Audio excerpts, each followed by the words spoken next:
ఒక ఊరిలో కొంతమంది పిల్లలు చాలా సరదాగా ఆడుకుంటూ ఉన్నారు. వాళ్ళు ఎందుకు ఆడుకుంటున్నారు? ఒకసారి కథ వెనక్కి వెళ్ళి చూద్దాం. వాళ్ళు స్కూల్ నుంచి చాలా మంచి ఫ్రెండ్స్. వాళ్ళ స్కూల్లో వాళ్ళ టీచర్ అన్నారు, మనము రేపు అడవికి పిక్నిక్ లాగా వెళ్దాం. అక్కడ రకరకాల మొక్కలను చూపిస్తాను అని చెప్పేసి వాళ్ళ మేడం వాళ్ళతో చెప్పింది. అందుకని ఆ పిల్లలు మనం బయటికి వెళ్తున్నాం. అది కూడా మన స్కూల్ ఫ్రెండ్స్ అందరం కలిసి వెళ్తున్నాం.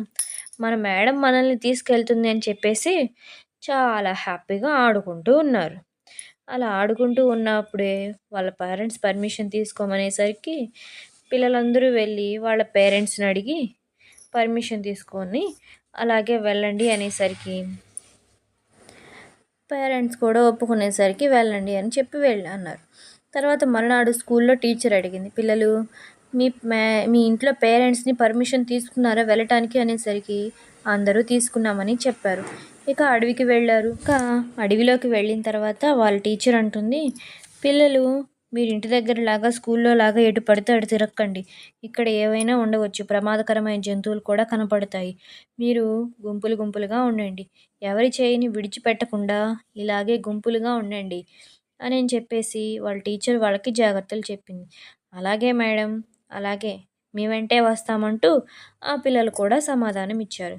ఇక వాళ్ళలో ఒక తొంటరి పిల్లోడైన వరుణు డాన్సులు వేస్తూ అక్కడే ఉండి చేస్తూ ఉండగా వాడిని చూస్తూ చరణ్ కూడా పక్కనే ఉండిపోయాడు. కానీ పిల్లలందరూ వెళ్ళిపోయారు. వీళ్ళిద్దరు మాత్రం అక్కడే ఆగిపోయారు. దూరంగా ఒక ఎలుగుబంటి వాళ్ళ వైపు వస్తుంది. దానిని ముందుగానే వెనకమాల ఉన్న వరుణ్ చూశాడు.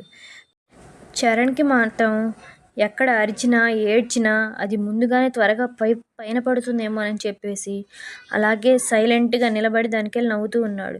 వరుణ్ మాత్రం గబగబా చెట్టు పైకి ఎక్కి అక్కడి నుంచి తప్పుకొని పక్కకి వెళ్ళిపోయాడు. అలాగే చెట్టు కొమ్మను పట్టుకొని వేలబడుతూ ఉన్నాడు. అది ఎక్కడ మరలా దాన్ని అనుకుంటుందోనని చెప్పేసి పైకి వెళ్ళేసి ఒక చిటారు కొమ్మ మీద కూర్చొని హ్యాపీగా కాళ్ళు చాపుకొని ఉన్నాడు. హమ్మయ్య! నేను తప్పించుకున్నాలే అని చెప్పేసి. కానీ చరణ్ మాత్రం అక్కడే ఆగిపోయాడు. చరణ్‌కి ఒక ఆలోచన వచ్చింది. అంతకు ముందు రోజే స్కూల్లో ఎలుగుబంటి కానీ ఎదురు పడితే దాని నుంచి తప్పించుకోవాలని పరిగెత్తడం కానీ, దాని మీద దానితో ఫైటింగ్ చేయాలని కానీ ఎవ్వరూ అనుకోకూడదు. మన ఊపిరి గట్టిగా బిగపట్టుకొని అక్కడే పడుకొని ఉండిపోయామంటే కళ్ళు మూసుకొని కొంచెం సేపు వాసన చూసి అదే వెళ్ళిపోతుంది అని చెప్పింది వాళ్ళ మేడం. చరణ్‌కి సమయానికి ఆ సంఘటన గుర్తొచ్చింది. ఇక చరణ్ చేసేదేమీ లేక అక్కడే అలాగే చేయాలని నిర్ణయించుకున్నాడు.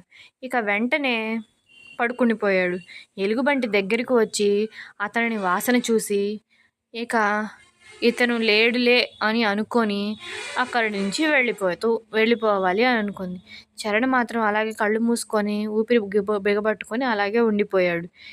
ఇక ఇతను కదిలించటం అనవసరం అనుకొని ఎంతకీ లెగవపోయేలోపుకి ఇక ఎలుగుబంటి అక్కడి నుంచి తప్పించుకొని వెళ్ళిపోతూ ఉంది. చరణ్ చాలా తెలివి పని చేశాడు.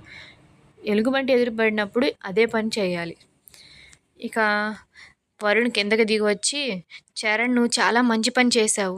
అటు ఇటు పరిగెత్తకుండా కళ్ళు మూసుకొని అక్కడే పడుకుండిపోతే ఎలుగుబంటి మనల్ని ఏమీ చేయకుండా వెళ్ళిపోతుంది అని మనకి మేడం క్లాస్లో చెప్పింది కదా, అది నీకు సమయానికి ఎంత బాగా గుర్తొచ్చిందిరా అని చెప్పింది. సరేలే పద మేడం మనల్ని చూసిందంటే మనం ఎక్కడికి వెళ్ళాము అని చెప్పేసి కొడుతుందని చెప్పేసి మరలా వాళ్ళ మేడం దగ్గరికి వెళ్ళి కలిసిపోయారు.